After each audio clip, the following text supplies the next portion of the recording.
Boa noite a todas e todos. Meu nome é Ieda Guedes, sou professora da Universidade Federal do Pará e tutora do PET Medicina e Enfermagem. Nós estamos aqui nessa noite, a partir das 18 horas, para conversar um pouco sobre o PET Amigari. O PET Amigari é uma atividade do PET Medicina e Enfermagem, em parceria com a coordenação do projeto Rondon UFPA. Amigari significa apoio acadêmico, maximizando a inclusão e garantindo a aprendizagem recíproca emancipadora. O PET Amigari ele tem como objetivo propiciar um espaço de discussão e construção de conhecimento, atendendo às dificuldades de discentes bolsistas, frente aos conteúdos curriculares dos cursos de graduação de medicina e enfermagem. E o PET Medicina, então, contempla nos seus objetivos essa possibilidade de um espaço dialógico, onde as disciplinas, os conteúdos que os discentes têm dificuldade de desenvolver, eles vão utilizando esse espaço para um estudo e discussão e uma construção coletiva, onde eles protagonizam a construção do conhecimento. No PET Amigari de hoje esse é o nosso terceiro PET Amigari, ele traz um conteúdo dentro da disciplina de imunologia, células e órgãos do sistema imunológico. Será facilitado pela discente Beatriz Oliveira da Cunha, né, é acadêmica de medicina, e também petiana bolsista do PET Medicina e Enfermagem. Eu agradeço a todas e todos, então, a partir de agora, nós vamos assistir a facilitação da Beatriz, e após a facilitação, todos e todas estão convidados a permanecer e mandarem suas observações, suas contribuições, suas perguntas, suas dúvidas, que nós então entraremos, eu e a Beatriz, para a gente estar dando encaminhamento a esses comentários e proposições e contribuições que sempre é bem-vinda para a construção do conhecimento. A gente agradece a vocês por estarem prestigiando as nossas atividades e que tenhamos todos, né, uma boa aula sobre células e órgãos do sistema imunológico. Por enquanto, obrigada.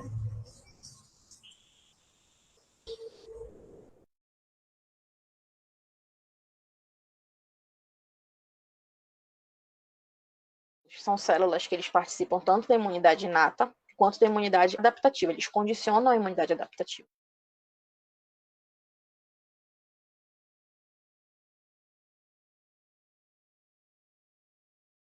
Eu sou acadêmica de medicina e petiana bolsista do PET MedInf e vou apresentar a atividade de ensino PET Amigari, que teve a organização da Alana Sheila de Lima Pereira, sob a tutoria da professora doutora Ieda Maria Lousada Guedes.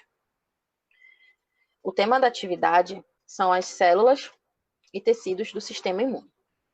Antes de começar, nós precisamos entender o que significa a imunidade, o que significa essa palavra. E imunidade seria uma resistência ou proteção contra algo ou alguém.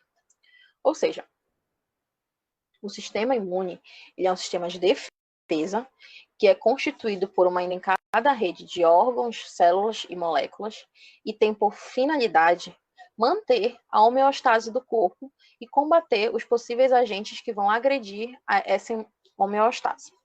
As células e tecidos que compõem esse sistema são chamadas de células de órgãos e tecidos linfóides. A imunidade, né, o sistema imune, ele é dividido em duas partes, a imunidade inata e a imunidade adquirida. As células, nós vamos falar agora sobre as células do sistema imune, que são essas amostradas nas imagens e que vamos falar mais à frente de cada uma delas separadamente. Antes disso, é necessário falar um pouco sobre a imunidade inata em si. Essa imunidade, ela é uma imunidade que não é tão específica, apesar dela ser conhecida como imunidade natural, porque ela é a primeira linha de defesa do corpo. Então, ela consegue reconhecer algo que é próprio e algo que não é próprio do nosso organismo, mas ela não consegue diferenciar tão especificamente aqueles antígenos. Essa imunidade ela tem uma resposta rápida, então ela vai de 0 a 6 horas do momento da infecção, E ela é constituída por barreiras físicas, químicas e biológicas, que são a pele, as mucosas, o pH, os cílios e também a flora bacteriana, entre outros. Além disso, a imunidade inata também possui células especializadas, que são células que não dependem de exposição. Desculpa, são células que dependem da exposição prévia, mas que elas não se alteram quantitativamente ou qualitativamente após o momento do contato com o antígeno. Já as barreiras, elas não dependem da exposição prévia para serem efetivas. Basta que elas estejam íntegras para serem efetivas. Elas não precisam da ativação do antígeno. A primeira célula que vamos falar são os neutrófilos, que são as células sanguíneas brancas mais abundantes, e elas possuem um núcleo segmentado que varia de 2 a 5 lóbulos. Geralmente são 3 lóbulos.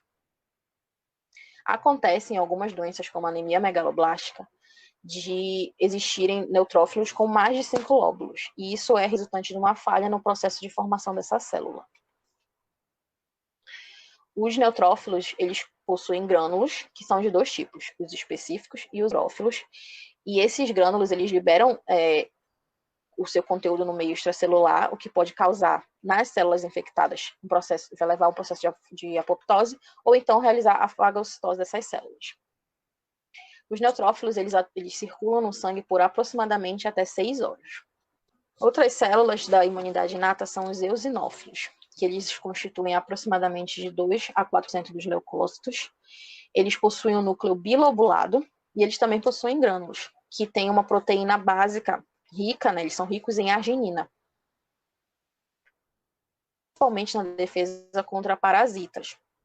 Os eosinófilos, eles são células que são consideradas predominantemente teciduais, então elas estão presentes principalmente no sistema gastrointestinal, nos pulmões e na pele. E quando eles estão nesses tecidos, eles não são chamados de volta, eles não voltam para a circulação sanguínea.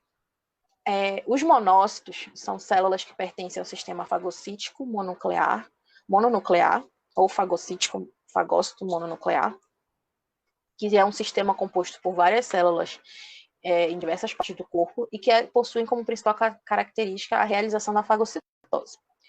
Os monócitos, eles são células que constituem de 3 a 8% dos leucócitos no sangue, e eles são células mononucleares que possuem um núcleo com formato excêntrico ou de formato oval ou de rim, que é como o que está na foto.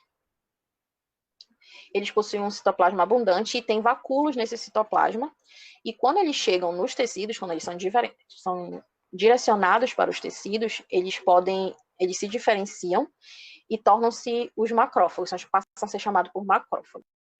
Os macrófagos são células que eles participam tanto da imunidade inata quanto adaptativa, eles condicionam a imunidade adaptativa. E a sua principal função é realizar a fagocitose de partículas estranhas naquele organismo. Os macrófagos, dependendo do tecido em que eles se encontram, eles possuem nomes diferentes. No fígado, eles são conhecidos como células de Kupffer, e nos ossos eles são conhecidos como osteoclastos. No sistema nervoso, eles também são conhecidos como glia. Esses macrófagos, além de atuarem na fagocitose, eles também podem atuar como na apresentação de antígenos, assim como as células que falarei mais adiante, que são as células dendríticas, que essas células são encontradas em várias partes do corpo, principalmente onde tem uma grande quantidade de linfócitos, que são os órgãos linfóides. Essas células, elas possuem esse formato de dendrito, elas lembram os dendritos, e por isso elas receberam esse nome de células dendríticas. Essas células, elas são imunoestimuladoras, são consideradas assim, porque além de apresentarem os antígenos às células T, os linfócitos T, elas também atuam na apresentação às células T naive, ou células T virgens, que ainda não tiveram contato com nenhum tipo de antígeno. Elas também são muito responsáveis são muito importantes no processo de inflamação, elas estão muito presentes nessas áreas. Outras células são as células dendríticas foliculares. essas células, elas, apesar de terem o mesmo nome das células dendríticas anteriores, elas não derivam da medula óssea, elas são células resultantes dos tecidos mesenquimais. E elas apresentam apresentam antígenos às células B ativadas. Como funciona? As células dendríticas foliculares possuem na sua superfície receptores de anticorpos, que são chamados receptores FC, e também tem receptores de proteínas do sistema complemento. Então, quando o antígeno ele se liga a esses receptores, ele forma um complexo antígeno-anticorpo, e esse complexo ele é reconhecido pelos linfócitos B, e a partir daí ele vai desencadear a liberação da imunidade. Outras células são os basófilos. Os basófilos, eles têm um formato volumoso, com uma forma irregular, e o seu citoplasma ele está carregado de grânulos maiores, que são grânulos bem grandes, como a gente pode ver na foto. Eles constituem aproximadamente de 1 a 2% dos leucócitos, e eles são muito difíceis de encontrar nos esfregaços sanguíneos. Os grânulos dos basófilos, eles possuem substâncias como heparina, histamina e fatores quimiotáticos, que são liberados no meio extracelular, assim também como os macrófagos, como os mastócitos, e eles possuem também receptores na sua membrana para IgE e IgG. Como eles são células que são em pouca quantidade, né, no sangue, eles ainda não possuem a sua função ainda elucidada no sistema imune. Ainda existem dúvidas sobre qual é o seu real funcionamento. Os mastócitos já são são células derivadas da medula óssea, são células presentes principalmente nas mucosas e na pele, que elas possuem grandes grânulos citoplasmáticos que contêm aminas vasoativas, como a histamina, que vão causar a vasodilatação e o acúmulo da permeabilidade em capilares. Os mastócitos também sintetizam e secretam mediadores lipídicos e citocinas que vão atuar no processo inflamatório. Assim como os basófilos, os mastócitos eles expressam na sua membrana também receptores FC, né, de IgE e IgG, e são muito importantes no processo das reações alérgicas. As últimas células de imunidade inata são as células NK, ou células Natural Killers, ou linfócitos NK. As células NK, elas constituem aproximadamente 10% dos linfócitos e possuem uma grande quantidade de grânulos citoplasmáticos. Na ativação dessas células, ocorre o esvaziamento desses grânulos e essas proteínas que estavam dentro desses grânulos, elas vão causar, né, essas enzimas, elas causam o processo de apoptose nas células infectadas. Então, as células NK, elas possuem uma característica muito semelhante aos linfócitos T citotóxicos, porque elas induzem essas células à apoptose e também elas podem ativar os macrófagos e auxiliar, né, para que essa resposta, né, essa fagocitose realizada pelos macrófagos seja mais efetiva. Agora um pouco da imunidade adquirida. A imunidade adquirida, ela demora um pouco mais para iniciar os seus trabalhos, mas ela possui características que a tornam muito mais eficientes do que a imunidade inata. Dentre elas, podemos especificar, podemos falar sobre a característica da especificidade, pois a imunidade adquirida, ela permite que diferentes antígenos ativem diferentes respostas. Como assim? Quando o antígeno entra em contato, principalmente ainda na imunidade inata, ela vai reconhecer uma característica daquele antígeno, mas essa característica ela pode ser comum a outros antígenos, como uma proteína da parede celular de uma bactéria, que é comum a outras bactérias. Então, a resposta que ela vai desencadear não é especificamente para aquele antígeno. Já na imunidade adquirida, ele vai reconhecer uma característica particular daquele antígeno e desencadear uma resposta para aquele antígeno. Sendo assim, com a diversidade de antígenos, o sistema imune adquirido ele possui a característica da diversidade, por conta de para que cada antígeno possua a sua própria resposta. Outra característica é a memória. As células da imunidade adquirida também possuem as células de memória. No caso dos linfócitos T, eles também possuem uma subdivisão com as células de memória. Essas células, elas são importantes porque elas vão mediar uma possível reinfecção do organismo a um antígeno já previsto. Elas vão causar uma resposta ainda mais eficiente e mais rápida do que a primeira vez que esse organismo foi exposto. Outra questão é a expansão clonal. Os linfócitos, eles são capazes de se proliferar e se diferenciar, aumentando o seu número de células após o momento da sua ativação. Então, diferentemente das células da imunidade inata, em que depois da ativação elas não aumentam quantitativamente, as células da imunidade adquirida, no caso dos linfócitos, eles aumentam sim a sua quantidade. É a especialização. Apesar de ser diversa, a imunidade, as células da imunidade adquirida possuem a capacidade de gerar respostas específicas e consideradas ótimas para diferentes tipos de antígeno.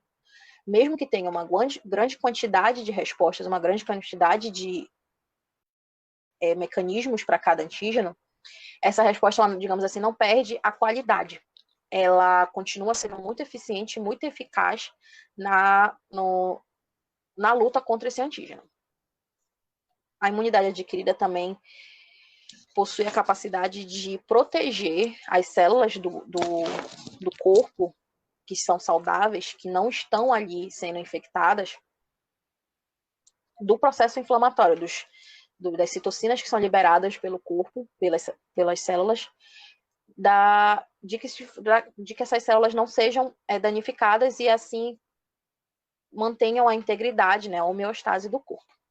E a imunidade adquirida, ela é composta pela imunidade humoral e a imunidade celular. E o que diferencia essas duas são as células que as compõem e os mecanismos que são envolvidos nesses processos. Os linfócitos são as principais células da imunidade adquirida. Eles possuem um núcleo grande e esférico, como podemos ver na foto, e eles surgem inicialmente lá na medula óssea, mas eles possuem locais de maturação diferentes. Os linfócitos B, eles são maturados ainda na medula óssea, e os linfócitos T têm a sua maturação lá no timo. Elas são as únicas células do corpo que vão expressar receptores de anticorpos, distribuindo-os clonalmente. E cada uma dessas células, elas possuem uma especificidade distinta para diferentes antígenos também.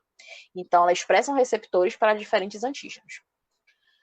Essas células também são responsáveis por mediar a imunidade humoral e celular. E elas também possuem a capacidade, como já foi dito antes, da expansão clonal, que é de se proliferar e se diferenciar após a exposição ao antígeno. O que eu vou falar são os linfócitos virgens, que são células que não tiveram contato ainda com nenhum antígeno, e elas permanecem num estágio de repouso, que apesar de ser um estágio de repouso, elas ainda expressam receptores para os antígenos, mas elas não são capazes de ativar respostas, elas não são consideradas células efetoras. Quando elas são ativadas por antígenos, quando elas têm esse contato com o antígeno, elas causam um processo de proliferação e de diferenciação que vai torná-las ou células T ou células B. Isso vai depender muito da linhagem da que elas derivam. Essas células, elas circulam entre os órgãos linfóides periféricos e elas podem sobreviver nesse estágio de repouso por aproximadamente semanas ou meses. Quando elas não entram em contato com o antígeno, elas acabam entrando num processo de apoptose. Os linfócitos B são células que amadurecem na medula óssea e elas são responsáveis principalmente pela imunidade humoral, pois elas são as células que produzem os anticorpos. Caso essas células que tiveram contato foram ativadas e não produziram anticorpos, elas são direcionadas, elas viram as células de memória.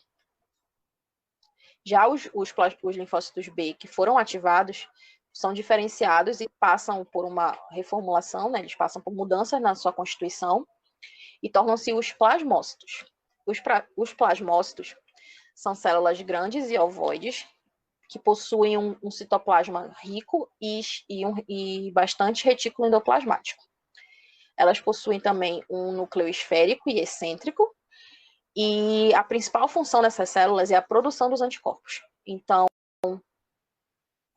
elas são muito comuns em áreas que têm um processo de inflamação crônica e também em áreas em que o corpo é a determinados antígenos. Agora eu vou falar um pouco sobre os linfócitos T. Os linfócitos T, eles são células presentes da imunidade celular, são o principal tipo da imunidade celular, e correspondem a cerca de 65% a 75% dos linfócitos. Esses linfócitos, eles atuam principalmente contra os antígenos, eles são linfócitos efetores, e eles têm a sua maturação no timo. E lá no timo, eles são diferenciados em vários subtipos, que são os que eu falarei mais adiante. O primeiro subtipo é o linfócito T-CD4, que são células conhecidas como linfócitos T-helpers ou auxiliares, porque esses linfócitos, eles auxiliam os linfócitos B a produzirem os anticorpos e também eles auxiliam as células fagocitárias a realizar a fagocitose. Então, eles meio que ativam essas células para realizarem as suas funções. O próximo subtipo são linfócitos T reguladores. Esses linfócitos, eles têm a principal função de modular a resposta imune dessas células efetoras, de diminuir ou de parar o processo de atuação dessas duas células. A outra classe são os linfócitos TCD8. Os linfócitos TCD8 são classificados como citotóxicos. E eles possuem esse nome porque a sua principal função é liberar citocinas que vão atuar em células infectadas, principalmente as perforinas, que são são proteínas que vão perfurar a membrana plasmática, né? Elas vão causar furos nessa membrana, o que vai gerar uma lise das células, uma quebra nessas células. E isso automaticamente vai encaminhar essas células para o processo de apoptose, no caso da morte da célula. Por último, tem as células de memória. Essas células, elas são geradas na mesma linhagem linfóide, né, lá na medula óssea, e elas não se diferenciaram em células efetoras. Então, nas células B, como eu já falei, elas viraram plasmócitos, e nas células T, elas não viraram linfócitos TCD4 ou TCD8, ou ainda células reguladoras. Elas são consideradas células silenciosas, porque elas podem ficar latentes por até anos, até que tenha exposição novamente ao antígeno, e assim elas possam direcionar para uma resposta mais rápida e efetiva. Para finalizar essa parte das células da imunidade adquirida, eu trouxe uma tabela do livro do Junqueira e Carneiro, de 2013, que faz uma síntese, né, um resumo das principais funções dos linfócitos. Primeiro, né, o linfócito B, ele, como falei, ele vai atuar contra um antígeno específico e ele vai se diferenciar o aumento da secreção, né, causando a secreção dos anticorpos. Já o linfócito B de memória, ele vai atuar após a ativação como uma forma de aguarda, ele vai esperar que esse corpo seja novamente exposto a esse antígeno e vai direcionar para uma resposta mais rápida e efetiva, quando ele for reexposto. O linfócito T citotóxico, ele é especializado no reconhecimento desses antígenos e ele vai produzir as proteínas, no caso as perforinas, que vão matar, né, vão encaminhar para a apoptose essas células infectadas, vão realizar a lise dessas células, principalmente das células intracelulares obrigatórias, como os vírus, e também algumas células cancerosas. Os linfócitos T-helper, que vão modular a resposta das células, as respostas das células T e B, vão estimular, no caso, a ativação dessas células, e os linfócitos T supressores ou reguladores, que vão diminuir a atividade dessas células efetoras. Assim como nas células B de memória, as células T de memória também vão atuar para se preparar para responder mais rapidamente, com maior intensidade, a uma nova exposição do antígeno. E eles colocam aqui sobre os linfócitos NK, ou células NK, que são células da imunidade inata, e que atuam principalmente em células infectadas como vírus, por vírus ou células cancerosas. Agora eu vou falar um pouco sobre a anatomia e a histologia dos órgãos e tecidos desse sistema imune. Para facilitar toda a interação entre essas células, que eu acabei de falar, existem vários órgãos e tecidos linfóides que estão localizados e concentrados em locais anatomicamente definidos. E são para onde essas células são levadas ou então são produzidas. Os órgãos linfóides, eles são considerados de duas formas, são divididos de duas formas. Os órgãos linfóides centrais e os órgãos linfóides secundários. Os órgãos linfóides centrais são responsáveis pela produção e pela maturação das células, entre a medula óssea e ao timo. Os órgãos linfóides secundários ou periféricos são principalmente o baço, os gânglios e também o sistema imune associado a mucosas, que é o sistema que corresponde a tecidos, acúmulos de tecidos linfóides e estão principalmente localizados no sistema digestório, no início do sistema digestório. E o principal exemplo desse sistema são as tonsilas. A principal delas é a tonsila palatina, que é conhecida como amígdala, mas também temos as tonsilas faringianas e as tonsilas linguais. O primeiro órgão linfóide primário é a medula óssea, que é um órgão difuso, e ele é encontrado no canal medular dos ossos longos e também na cavidade dos ossos esponjosos. No recém-nascido, toda a medula ósseos é medula óssea, porque ela precisa o recém-nascido precisa de uma maior produção de células, que é a responsabilidade da medula óssea vermelha. Já com a avançada idade, essa medula óssea vermelha ela vai sendo substituída pela medula amarela, que é uma medula rica em células adiposas. A medula óssea vermelha, ela é responsável, como eu já falei, pela produção de células do sangue, que é a hematopoiese. Essas células são produzidas a partir de uma célula-tronco hematopoética e que se diferencia em duas linhagens, a linhagem mieloide e a linhagem linfóide. A linhagem mieloide, ela vai gerar as células, as hemácias, os monócitos, os neutrófilos, os basófilos, eosinófilos, as plaquetas. E as células da linhagem linfóide vão se diferenciar em linfócitos. O próximo órgão é o timo. O timo, ele é um órgão central e considerado como linfoepitelial. Ele está situado no mediastino anterior e ele possui 2 lobos. Por isso que ele é considerado bilobulado. Ele também é dividido em múltiplos lóbulos, que são separados por septos fibrosos, e cada lóbulo ele é composto por um córtex e por uma medula. No timo, existe a zona cortical, que é essa parte do córtex. E nesse lugar é onde acontece a maior concentração de linfócitos T, e por isso, quando nos cortes histológicos, ela cora mais facilmente. E também nessa zona é onde acontece uma produção de interleucina 7, que é muito importante para o desenvolvimento dessas células T. Já a região medular, ela possui uma coloração mais clara nos cortes histológicos, e ela tem uma população de linfócitos mais dispersa, mas ela também pode apresentar macrófagos, que são advindos da medula, e células dendríticas. O timo ele possui um grande suprimento sanguíneo, tanto de vasos, um suprimento sanguíneo e também de vasos efetores, que vão drenar para os gânglios linfáticos do mediastino. Agora eu vou falar um pouco sobre os órgãos linfóides secundários. Primeiramente, é importante falar sobre o sistema linfático em si, que ele é uma rede complexa de órgãos, linfonodos, ductos, tecidos, capilares linfáticos e vasos linfáticos, que são responsáveis por produzir e conduzir a linfa, que é um fluido linfático, e possui na sua composição aproximadamente 99% dos linfócitos, né? E também ele é um líquido pobre em proteínas, mas muito rico em lipídios, e muito importante no processo do sistema imune. Pode passar. Os linfonodos são órgãos encapsulados por tecido linfóide e eles aparecem espalhados pelo corpo, mas geralmente eles seguem o trajeto dos vasos linfáticos.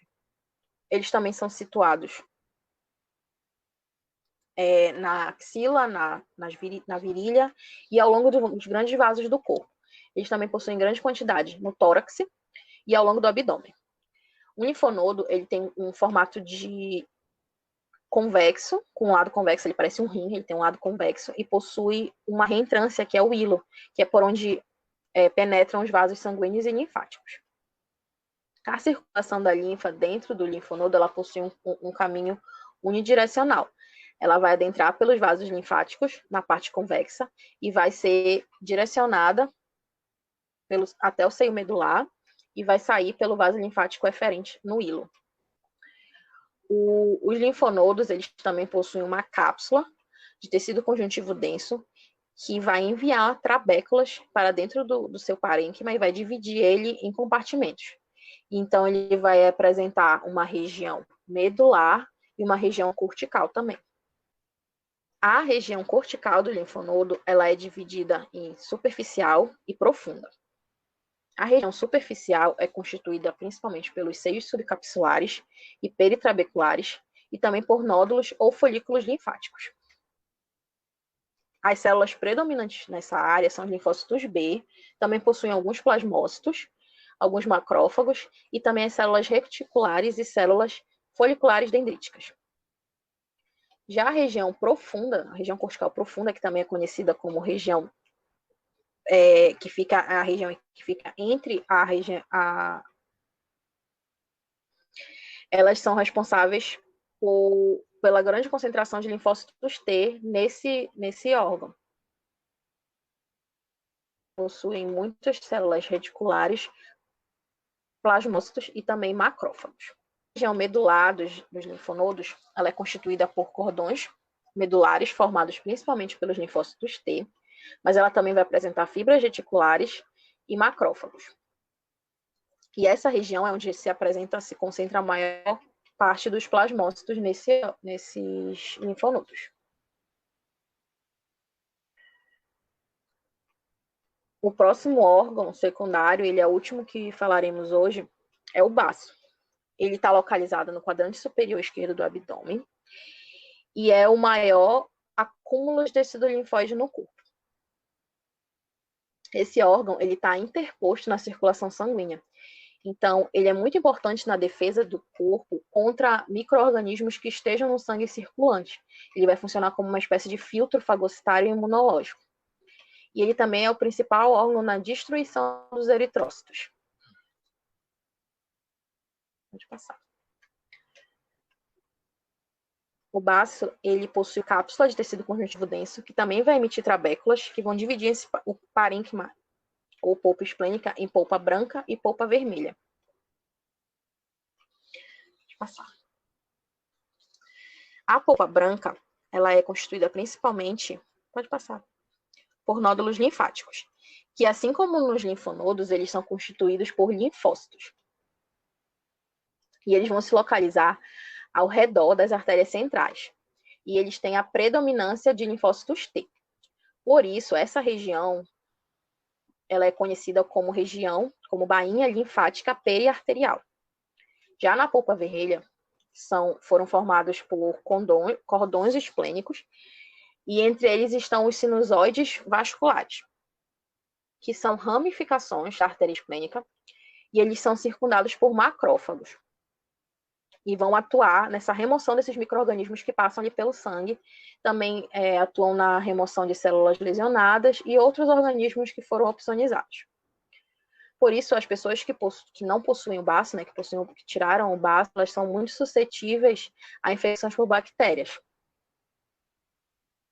Uma zona que fica também entre a polpa vermelha e a polpa branca é a zona marginal, importante falar. Quando esses antígenos eles chegam pelo sangue, eles são levados ao seio marginal pelas células dendríticas circulantes, ou então eles são encontrados pelos macrófagos nessa zona marginal. Pode voltar, não terminei. E assim, na questão da migração desses linfócitos, como eles chegam no passo, eles são direcionados para algumas partes. No caso do linfócito B, ele vai ser direcionado para os folículos. E esse linfócito, ele vai sofrer a atuação de citocinas, de quimiocinas, que são a CX, e também de seu receptor CXCR5. Já o linfócito T, que vai ser direcionado para a bainha linfática, ele vai sofrer a ação da quimiocinas CCL19 e CCL21, além dos receptores CCR7. Pode passar. Por fim, eu acho importante falar sobre alguns conceitos e siglas que são essenciais para o estudo da imunidade no geral. A primeira delas são os padrões moleculares associados a patógenos, que são substâncias que vão induzir respostas, e elas são muito presentes na imunidade inata e vão ajudar no reconhecimento do que é próprio e do que não é próprio do organismo. São chamados PAMPs.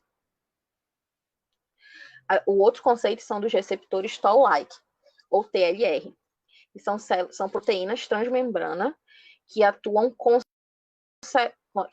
e desempenham um papel importante na detecção e reconhecimento dos patógenos. E eles vão atuar com a produção de proteínas e citocinas pró-inflamatórias e funcionam como receptores de reconhecimento.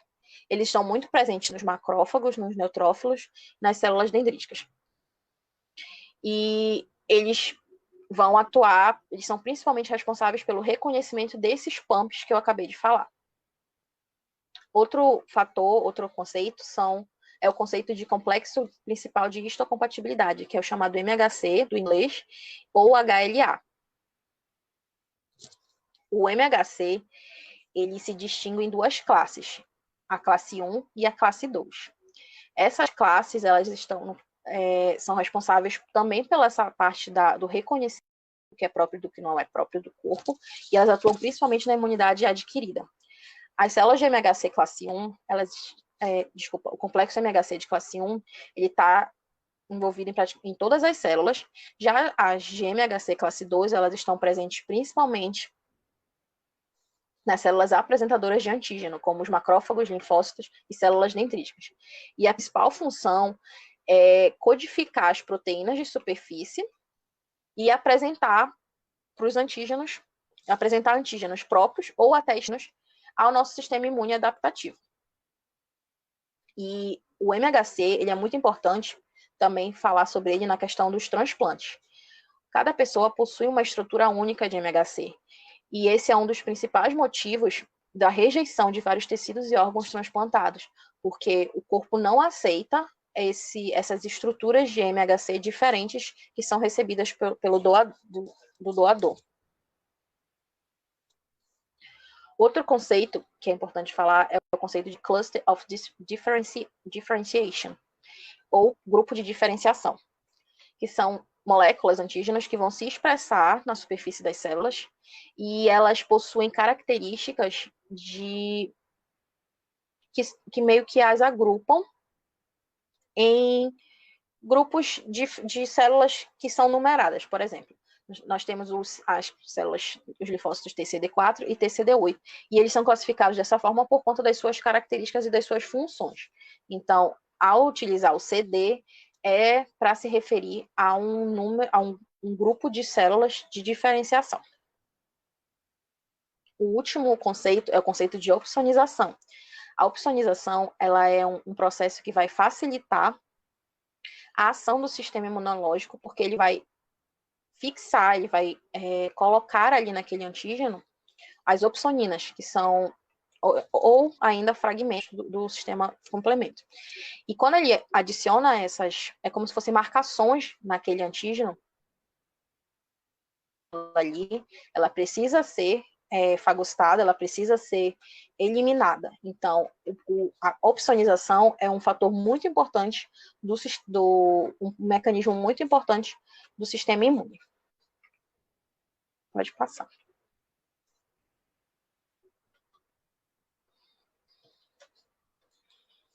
E essas são as referências que eu utilizei para montar essa atividade, que foi os 2 livros do Abas, né, Imunologia Celular e Molecular, e o livro de Histologia Básica do Junqueira e Carneiro, do ano de 2003. Muito obrigada.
Olá, boa noite. Aqui estamos de volta para conversar um pouco sobre o PET Amigari. O PET Amigari ele tem uma metodologia onde há uma discussão após uma facilitação de um determinado conteúdo. Então, ocorre uma discussão entre petianos e petianas e para que tragam as suas dúvidas e seja contemplado nesse espaço dialógico e que possamos fazer, fomentar esse aprendizado de uma forma mais significativa. Então, conosco nessa sala, o Daniel, do Projeto Rondon, voltando a dizer, as atividades do PET Medicina e Enfermagem, elas ocorrem em conjunto com o Projeto Rondon, e o Daniel e a Laila, que são bolsistas do Projeto Rondon, além da Beatriz Oliveira, que facilitou essa aula para a gente sobre células e órgãos do tecido imunológico, o Douglas Galvão, a Eduarda Pastana, Marcela Silva e a Pamela Moraes, que todos são bolsistas do PET Medicina e Enfermagem. Então, eu vou passar então a fala para Beatriz Oliveira, que foi a facilitadora, para que ela faça alguma observação a respeito da aula, à medida em que nós vamos trazendo as perguntas e contribuições que forem comentadas. Boa noite, tá ouvindo? Como a professora falou, né, eu fui facilitadora desse conteúdo e eu considero ser um conteúdo muito importante, tanto para a área da medicina quanto para a área da saúde no geral, por ser um assunto que nem sempre é tão abordado na faculdade, nem sempre é tão aprofundado, mas que ele é de suma importância, principalmente para a questão dos exames, para a questão de outras práticas na própria medicina e da enfermagem também. Então, espero ter contribuído de alguma forma para o conhecimento de todo mundo, espero que todo mundo tenha gostado da apresentação e se tiver alguma dúvida, eu estou disponível.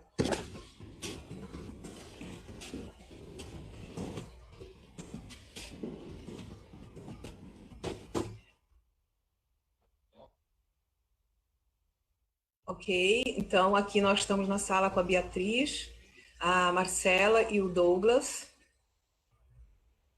e os 2 bolsistas do Projeto Rondon. Laila, eu gostaria de saber se tem alguma pergunta, se chegaram alguns comentários.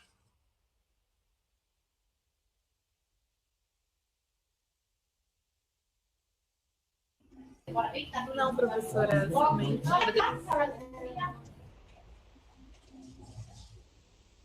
Ok, então eu gostaria de ouvir aí a Marcela, né, para a gente crescer aqui nessa discussão.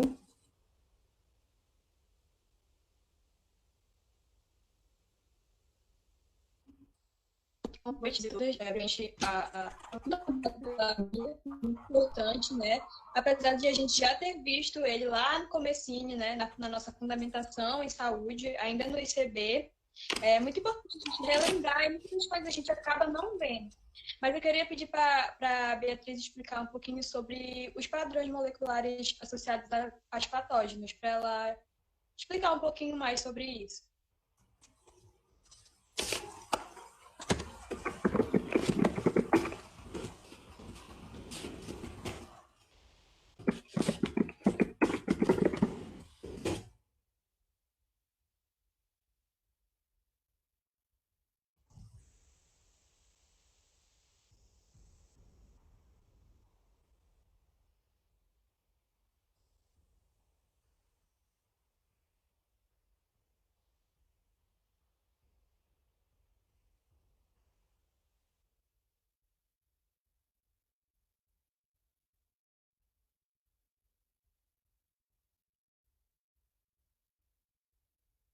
Eu esqueci de ligar o microfone.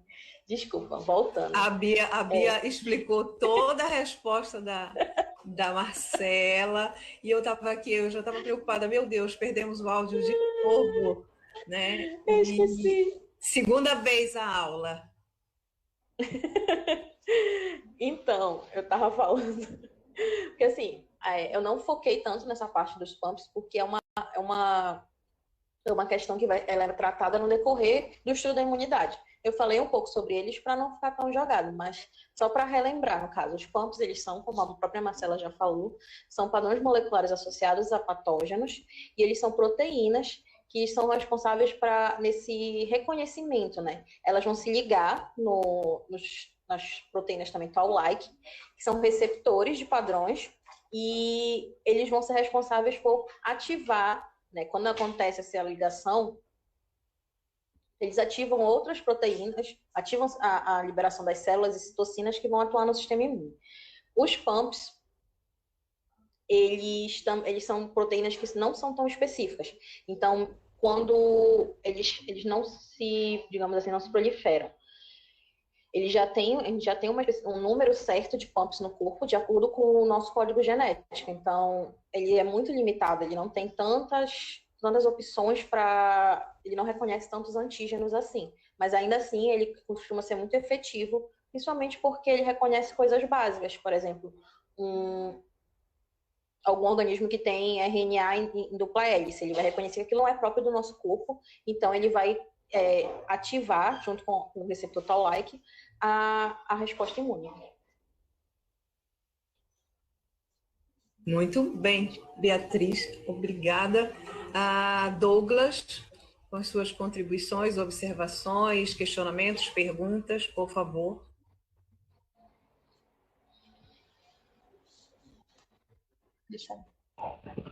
Olá a todos e todas. Como foi dito, esse é um assunto muito relevante e que realmente a gente só vê só no início da nossa formação, então é muito importante ficar reforçando ele. Eu queria pedir para a Bia se ela poderia reforçar mais um pouco de como seria a divisão das células na imunidade adaptativa, que não ficou muito claro para mim. Tá, assim, a imunidade adaptativa, principalmente o que tu tens que saber é que as principais células são os linfócitos. Então, a partir daí tem a divisão dos linfócitos, digamos assim. Eles se subdividem lá no timo, tem as subtipagens dele, né, que eu falo lá na apresentação. E aí eles vão se dividir em dois, digamos assim, os linfócitos B e os linfócitos T. Antes disso tem os linfócitos virgens, mas é importante saber dos linfócitos B e dos linfócitos T, porque eles vão condicionar as outras duas respostas, que são as divisões das da resposta imune adaptativa, que é a resposta humoral e a celular. Os linfócitos B, eles são responsáveis pela imunidade humoral, que é aquela imunidade responsável pela produção de hormônios, de anticorpos e que vai atuar nessa parte. Já os linfócitos T são responsáveis pela imunidade celular. Eles são aqueles efetores, eles são os citotóxicos. Eles vão atuar, tanto os citotóxicos e os reguladores, mas eles vão atuar de forma ativa, né, contra esses antígenos. Nos linfócitos T, a gente tem outra subdivisão, que são os linfócitos T CD4 e os T CD8, que são os tóxicos. Os reguladores, eles vão ajudar o nome mesmo já diz, eles vão contribuir, eles vão ajudar a ativar respostas, tanto nos linfócitos B, quanto também dos macrófagos. Já os linfócitos T, CD8, que são os citotóxicos, eles vão produzir citocinas, eles vão liberar essas citocinas, que vão estimular a célula a entrar em processo de apoptose, ou então também ajudar na hora de realizar a fagocitose delas. Tem mais alguma dúvida sobre isso? Não, obrigada. Bia, obrigada de novo. Agora, Pamela, você gostaria de fazer alguma pergunta?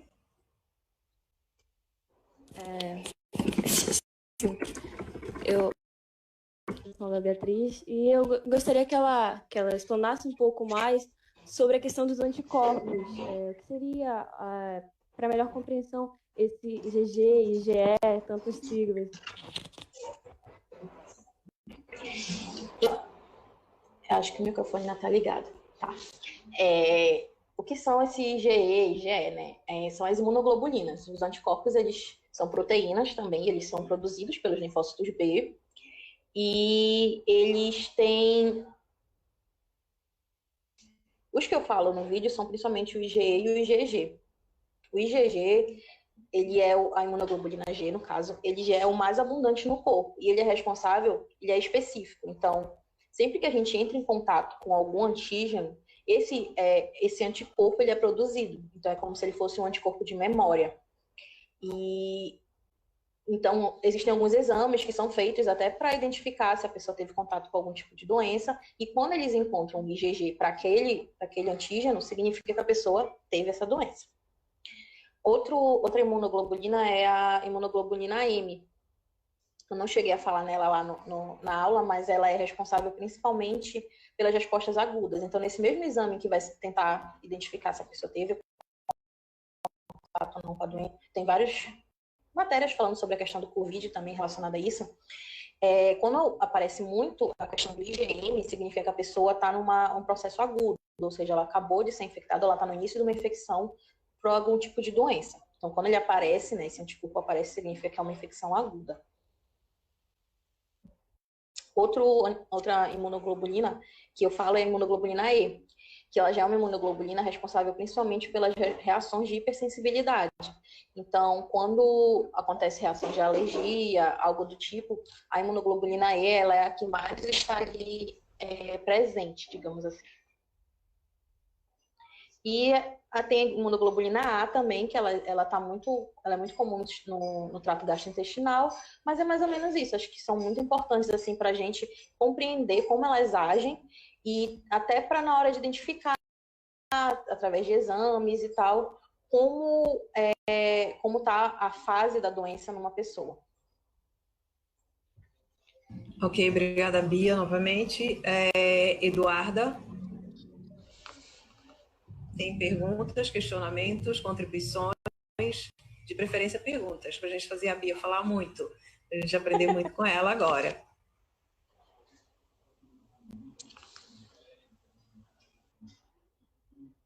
Acho que caiu a internet da Eduarda.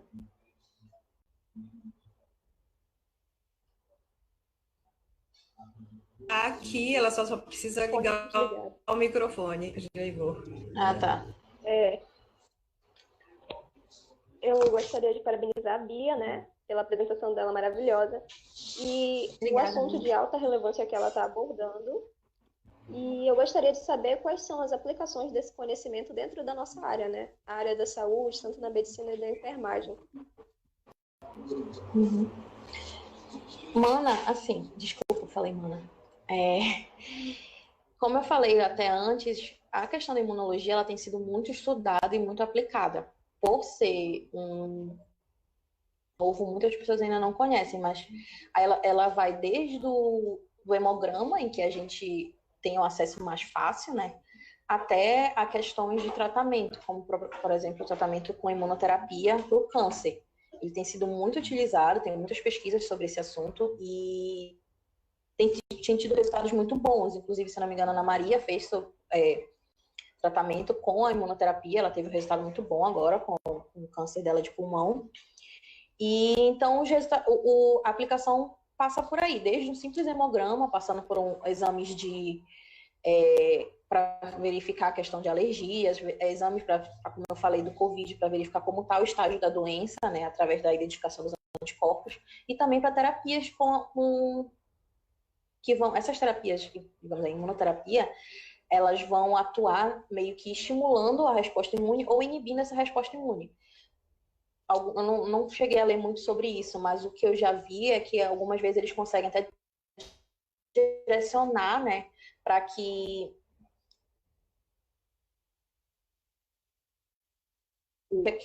ela seja, digamos, destruída. A senhora tem alguma coisa para falar sobre isso? Obrigada. Obrigada. Mais alguma coisa, Eduarda, não? Contemplada já? Vocês podem fazer outras perguntas. O espaço do Amigar ele é exatamente essa construção de conhecimento, onde a Bia protagoniza, porque ela estudou muito, e aí ela, junto com a gente, faz essa construção coletiva e todos tiram as dúvidas. Eu gostaria de fazer aqui um registro, né, na nossa live, nosso vídeo, de professoras e professores da Universidade Federal do Pará, que estavam aqui conosco, a professora Ana Paula Sá, professora Maria do Rosário, a Márcia Silva Cunha, né, que é assistente social, parceira de projetos nossos, a professora Fanny Dolabella, que é tutora do PET Farmácia, o professor Enio Santos, que foi professor da Pia, deve estar muito orgulhoso, que ele estava com aquele negócio de ficar dando força, sabe? Sabe aquele que a gente curte, que abraça para dar força? Então, ele estava aí. Thalita, né? As pessoas, e várias outras pessoas aí, companheiros nossos, acho importante estar registrando a presença dos nossos professores e registrar também a presença do vídeo, também o professor Edmar, o pró-reitor de ensino de graduação da Universidade Federal do Pará, dentro de qual estrutura, né, subdivisão ali no organograma da universidade, que o PET, Medicina e Enfermagem, está inserido. A gente fica muito dele, gostaria muito de agradecer. E eu queria saber se a Laila gostaria de fazer alguma pergunta.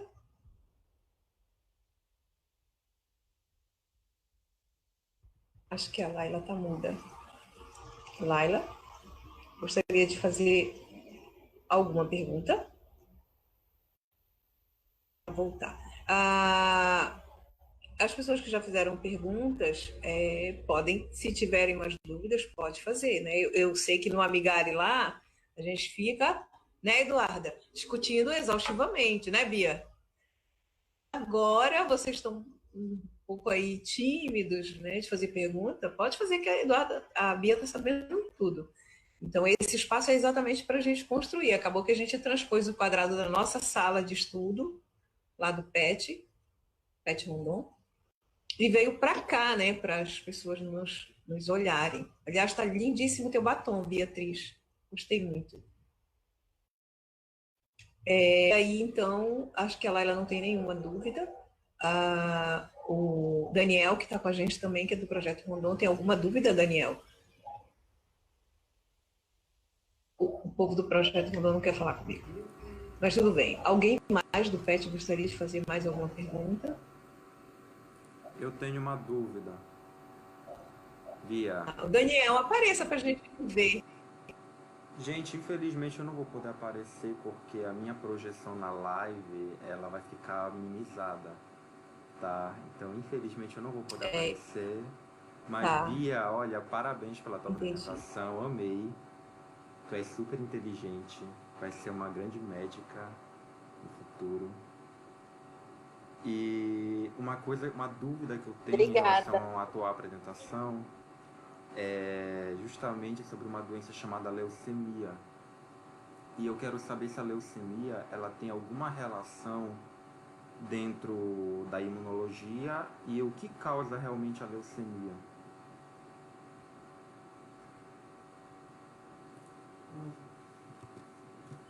Então, o que eu posso te dizer, porque eu não aprofundei sobre isso, então eu não sei muito sobre leucemia, mas a leucemia ela é uma doença que vai células que eu falei, no caso, que são os leucócitos, as células, os glóbulos brancos do sangue. Então, eu não sei te dizer como é o encaminhamento, não sei se a professora pode me ajudar nessa, como ela surge, o que desencadeia a leucemia, mas é uma doença que está muito relacionada com isso, nessa questão dos glóbulos brancos. Deixa eu tentar contribuir aqui com a Bia. Na verdade, a leucemia, ela é um câncer, né? E, como todo câncer, ele tem uma causa genética, né? Ele tem uma alteração das células. Temos no caso da leucemia, falando assim muito brevemente, sem aprofundar tanto, mas no caso da leucemia, células que não têm capacidade de se diferenciar ou de realizar as suas funções, então elas já vêm desde do parto e nascimento já com defeitos genéticos.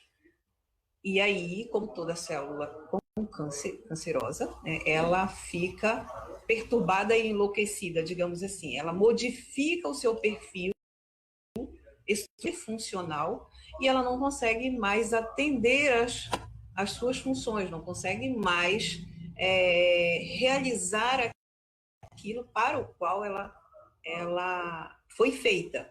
Então, nós temos aí ainda na medula óssea essa alteração a nível molecular estabelecida, a nível de gene, e aí, desde lá, essas células já começam a ter dificuldades de funcionamento. Quando elas caem na corrente sanguínea ou vão para os órgãos, elas não conseguem efetivar as suas respostas. Então, de fato, por isso que se faz um transplante de medula nesse caso, porque é você trazer células saudáveis desse grupo com capacidade de se dividir e células que não têm possibilidade de funcionar, né? Então, não sei, em termos gerais, mas a gente depois pode abrir um PET Amigares sobre leucemia, que eu acho que vai ser fantástico.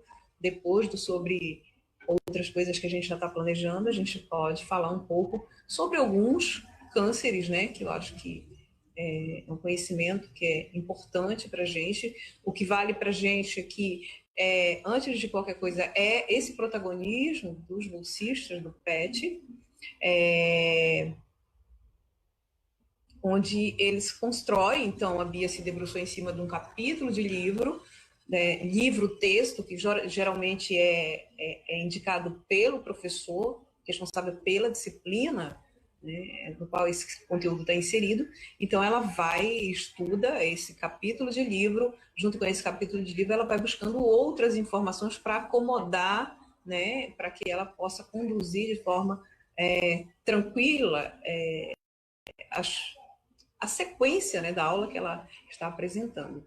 Então, esse é o principal motivo do PET Amigari existir. Nós possamos desenvolver não apenas conhecimentos, mas as habilidades, inclusive as nossas habilidades nos últimos tempos com a pandemia, elas estão, enfim, estão sendo nos testando de todas as formas possíveis e imagináveis, né? Porque não é apenas preparar um PowerPoint, né?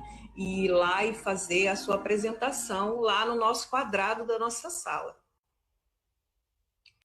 Está transmitindo agora para outras pessoas que nem sabem quem são, estão eles assistindo, né? Como eu fiz questão de mencionar, nós tivemos professores aqui assistindo, o professor Enio aqui mandando toda a força para a Bia, para ela continuar, e a gente tem dificuldade, né? Algumas habilidades a gente não domina tanto, principalmente aquelas relacionadas com tecnologia. Essas têm nos apavorado, né? De forma muito contundente. Mas o Pet Amigari, ele está aí para a gente até, e não só o Pet Amigari, mas as nossas atividades todas que vão aí ser feitas dessa forma, via internet, a gente poder também dominar essa tecnologia, que ainda não sei quanto tempo a gente vai ficar dependendo dela, né, de fazer nossas atividades à distância. Eu espero que não demore muito, não porque eu não gosto. Bom, ainda não... Eu prefiro as pessoas próximas, assim, fisicamente, a gente se olhando. De fato, eu prefiro, né? Mas estou muito feliz com essas atividades, apesar de todo o suor que nós estamos, enfim, gastando com essas atividades. Suor no sentido de cansaço físico, suor no cansaço de coçar a cabeça e às vezes se desesperar para conseguir fazer isso. Mas elas estão tendo um alcance extraordinário. Eu estava comentando com a Bia e com a Carmen, que, aliás, eu sentimentos a Carmen pela perda de um familiar dela. Enfim, que a Carmen consiga ter dias mais tranquilos, porque, como a Bia falou, ela não consegue ter paz, né? Todo dia é uma coisa acontecendo e, sinceramente, Carmen, que esses dias acabem de tanto sofrimento para você e para sua família. Então, a gente estava comentando exatamente dessas dificuldades e o quanto que nós conseguimos, né, alcançar tantas pessoas, né, que podem não estar ao vivo aqui, mas que depois esse vídeo vai ficar lá e as pessoas vão estar acessando. Para a gente concluir por aqui, eu gostaria de agradecer a Laila e ao Daniel, por estar nos acudindo e estar com a gente aqui, construindo essa atividade. São bolsistas do Projeto Rondon. E ao Tielson, que, né, fez a gravação com a Bia antes da aula. E agradecer aos bolsistas petianos que estão aqui presentes e lamentar a ausência da Carmen. É lamentável, realmente, ela não está aqui com a gente. Mas a gente manda um beijo daqui todo mundo para ela e muita força, muita energia, né, para que tudo fique bem. E aí eu gostaria que a Bia só fizesse os comentários finais aí, Bia. A cara de desespero dela, de novo vou ter que falar.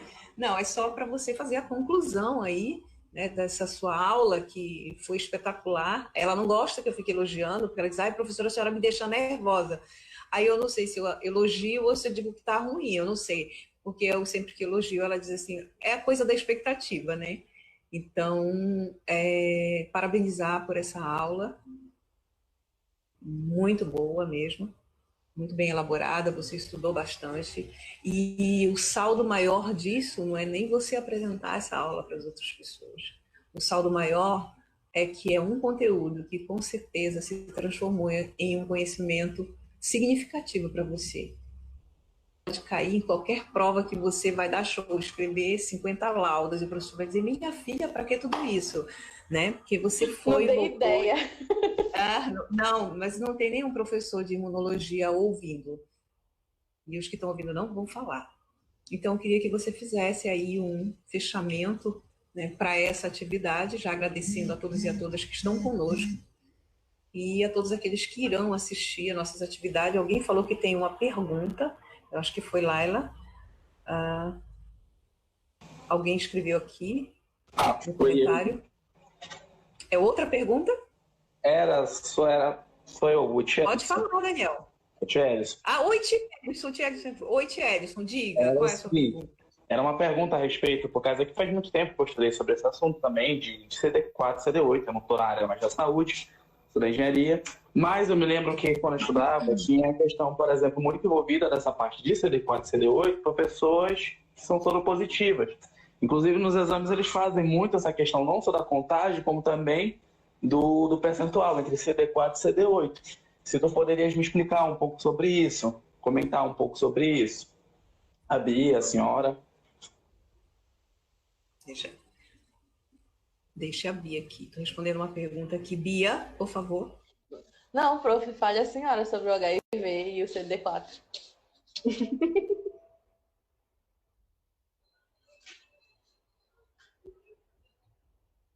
Sumiu a sua voz. Eu estou falando, fale você alguma coisa do que é, por quê, se você sabe como é que conta o CD4, CD8, por que isto é importante, né? O que é CD4 e CD8? Talvez a gente possa trazer também esse conceito do que são esses linfócitos CD4 e CD8. É muito importante fazer o controle, em especial no HIV, né? Porque durante o tratamento para fazer essa avaliação. Então, os linfócitos CD4 e CD8, como eu já tinha falado, eles são os linfócitos da imunidade celular, né, adaptativa celular, e o CD4 e CD8 são dois subtipos de linfócito. Então, o CD4, ele atua muito nessa regulação, nesse auxílio às respostas imunes no geral. E o CD8, ele é aquele linfócito que vai realmente atuar. Eu acredito, não posso dizer assim 100% do porquê que eles fazem essa contagem, porque também nunca li sobre isso, mas no HIV acontece muito de o sistema imunológico da pessoa ficar bem acometido. Então, fazer essa contagem dos linfócitos é importante para verificar como está esse sistema imunológico, se ele está fazendo efeito às medicações, se ele vai conseguir responder da mesma forma a um tipo de medicamento ou outro. E tem também que nesses linfócitos, o CD8, se eu não me engano, eu tinha lido que no caso do HIV, ele é muito importante porque ele vai atuar tanto os linfócitos do CD8, ele atuam nas respostas intracelulares, nos parasitas intracelulares obrigatórios, que é o caso do HIV.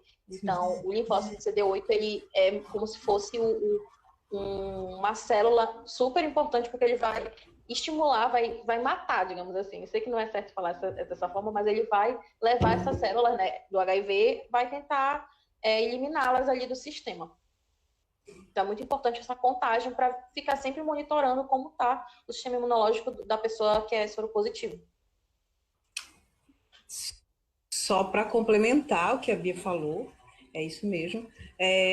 Na verdade, assim como nós fazemos prova hepática, prova renal, né, na bioquímica ali, para avaliar se o rim está funcionando adequadamente, se o fígado está funcionando adequadamente, por aí vai, se o coração está funcionando adequadamente, nós também temos como monitorar se o sistema imunológico está respondendo de forma adequada. Então, digamos que, em especial, o CD8, o CD4, ele é a nossa célula que manda no sistema imunológico, é o general da banda, né? É o mesmo T-helper que a gente chama. Então, quando eu tenho uma boa quantidade de CD8, CD4, significa células T-helper em grande quantidade, que é exatamente a célula que é invadida pelo HIV. Então, é preciso monitorar. Então, se eu tenho uma diminuição dessas contagens, de CD4, CD8, significa que eu tenho um aumento do bicho.